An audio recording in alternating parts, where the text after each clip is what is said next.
Simon Sinek on how reflections inform personal growth. Looking forward to it. Let's go.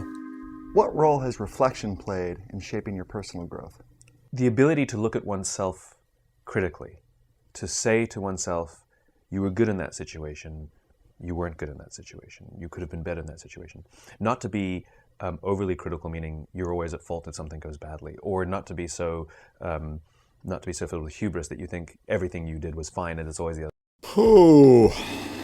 Honestly, I haven't seen this video yet. Reflection, that's a very difficult topic. I strongly believe in it, but it is also very complex. So your own belief system can be in the way of reflecting on your own behavior. I meet a lot of people that don't have any self-reflection, which is really hindering them. I'm constantly doubting myself. Do I have enough reflection myself? Wow, this is going to be a heavy one. Let's continue. The person, but be able to sort of separate yourself, to look at the situation from as if you were the third party, evaluating it. You know, when they do sales training, there's, it's always three people. One who pretends to be the salesman, one who pretends to be the customer, and one who observes. And then they all take turns, and the one who does the learning is the observer. So that is so true. It almost seems that he was part of my training. This man is an imposter. So what we do is that we put people in role plays and we ask an observer, and it's for sure that the observer needs to correct and needs to make notes, and the observer learns the most. But what I find interesting, because this topic is about reflection, it's not so easy for people to reflect on the feedback they get from the observer.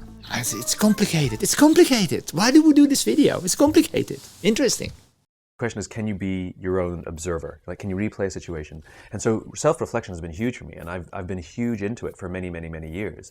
The ability to say, okay, I can take some responsibility for the outcome of that, good or bad, and I can learn to do that again, or I can learn to spot those situations and avoid them in the future.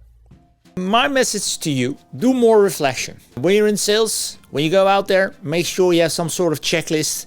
Did I do the right things? When you are behaving in such a way where you think to yourself, this is not the outcome that I wanted it. Why? Is it because of me? Is it because of somebody else? And let me tell you, in most cases, it probably will be yourself. It wasn't my fault.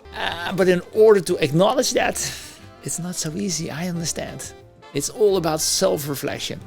Think about it, read about it, put it into practice. Make sure you subscribe, and I will see you in the next video.